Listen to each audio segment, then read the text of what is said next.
Министерството за земјоделство, шумарство и водостопанство пред некој ден ги извести земјоделците дека до 14 јули оваа година е продолжен рокот за аплицирање за субвенција, односно за директните плаќања од програмата за финансиска подршка во земјоделството за 2023 година за растително и сточарско производство. Во нивното известување стои дека земјоделците барањата може да ги достават до подрачните единици на Министерството и канцелариите на Министерството за земјоделство, шумарство и водостопанство ширум државата, но и по електронски пат на веб страната на Агенцијата за финансиска подршка во земјоделството и руралниот развој. Како што објасня, продолжувањето на рокот за аплицирање за субвенции е по барање на земјоделците за да се излезе во пресрет на сите земјоделци кои досега не стигнале навремено да аплицираат, стои во соопштението од Министерството за земјоделство, шумарство и водостопанство. Во наредниве минути разговараме со Горан Цветков, раководител на подрачната единица на Министерството за земјоделство, шумарство и водостопанство во Струмица. Господине Цветков, како тече постапката за аплицирање за субвенции за оваа година од страна на струмичките земјоделци? Субвенциите, како и секоја година, се пријавуваат во подрачните канцеларии во Струмица и во Ново село. Исто така, оваа година, како и секоја друга година, и испоставена подрачна канцеларија на Министерството за земјоделие, шумарство и водостопанство, отвараме и канцеларија во самата општинска зграда, каде што луѓето, сите земјоделци и сточари имаат право да извршуваат пријавување на своите обврски, поточно субвенции за 2023 година од градинарски култури, поледелски култури, овошни и лозови насади, како и за сточарство. Причината за отварање на подрачна канцеларија во Ново село е тоа што голем број земјоделци ги убавуваат своите тековни обработени површини, кои со стока, кои со ниви, со берби, па далечинот си го прави своето, па ние како министерство сакаме да излеземе во сусрет на сите тие сточари и земјоделци да навремено да искористат своето право да аплицираат за субвенции за 2023 година. Исто така во Струмица се одвива безпрекорно, си течат нормално работи како што и секоја година течат. Луѓето, страниките си доаѓаат, поднесуваат барање во архивата, каде што самите оператори на лице место со укажување на кои новитети се во субвенционирањето за 2023 година, па страниките навремено и безпрекорно си ги завршуваат своите обврски да пријават субвенции за 2023 година.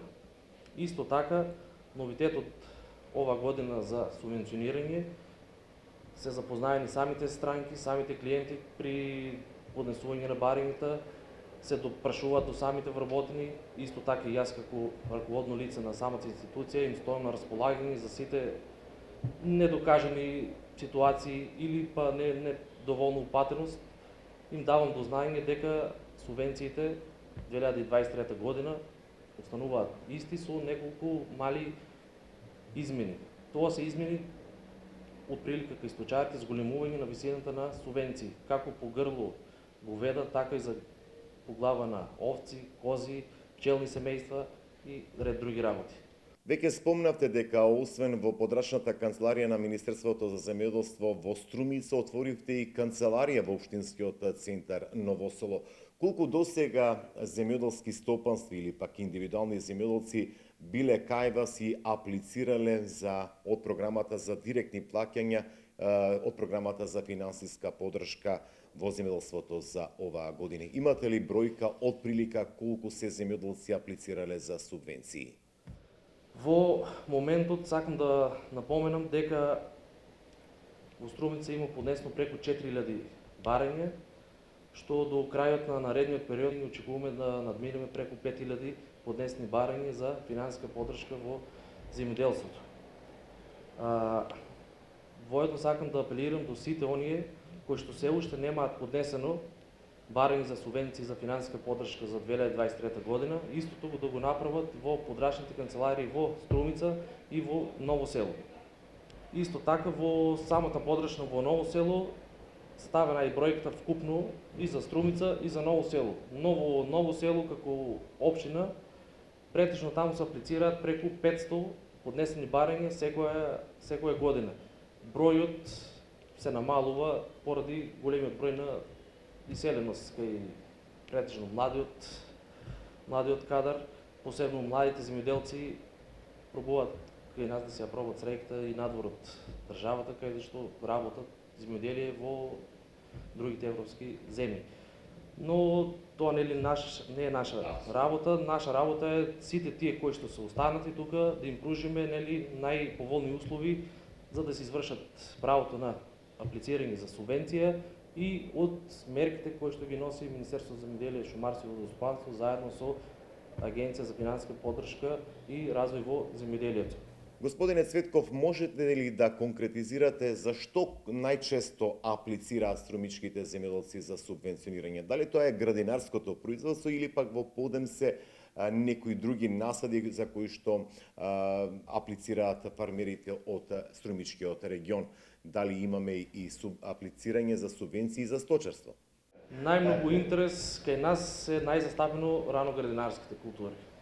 Струмица е поднебие, знаеме ние заштитен знак, дека кај нас се произведува најмногу раноградинарски култури, поточно пипер, куртова капија, зајвар, зелка, пролетна, есенска, зимска зелка, потоа домати, краставици, компир, цвекло и дел од другите останати градинарски култури. Исто така имаме доста новитети и овоштари. Преку мерките што ги дава самата Агенција за финансиска поддршка, Министерството за земјоделие, отварање на нови овошни насади, нови лозови насади, зголемување на финансиските средства околу исплата на грло говеда, овци, кози. Ова година напоменав дека се зголемени и самите цени за субвенциите, па се надевам дека голем број луѓе ќе се заинтересираат, па ќе ги изголемуваат своите стада од година на година. И во самото интервју досега споменувате дека имаме нов модел на исплаќање на субвенции оваа година, односно по површина, но и кон предадено земјоделско производство кај преработувачки капацитет. Ке можете ли малку да ни го објасните како ќе биде плаќањето и колкава е висината на субвенциите оваа година, бидејќи кај земјоделците постојат стравување дека тие се намалени, а веќе кажавте дека тие остануваат исти. Како ќе биде новиот модел? Како и секоја година, така и ова луѓето идат да аплицираат, но секој пат оваа година го дознаваат новиот модел на субвенционирање и исто така доста прашања се упатуваат и до мене како раководно лице и до самите оператори што и како е тој новитет. Новитетот е дека секое барање, поточно секоја апликација, без зависно дали е аплицирање за градинарски култури, поледелски, овошни или од сточарството, се исплаќаат авансно 30%.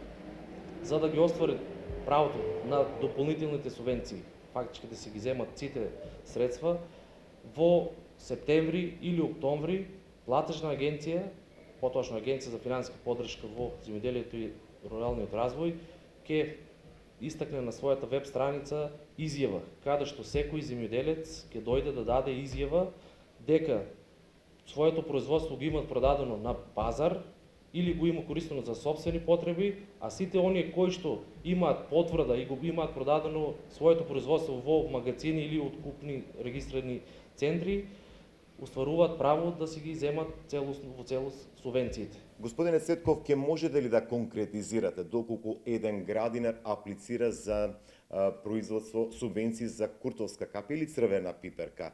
Што ќе значи тоа? Прво ќе ги добие парите по површина, а потоа со предадена потврда кај вас или кај надлежните институции дека го предал производството кај преработувачки капацитет или пак на пазар или пак за собствени потреби. Можете ли да конкретизирате каков ќе биде тој нов модел за градинарите од Струмица? Едно земјоделско стопанство пријавува, да кажеме, пипер, куртова капија, што изнесуваат субвенциите 3000 денари за одржлива површина од 1 декар. Лицето до крајот на годината ќе ги добие 1000 денари.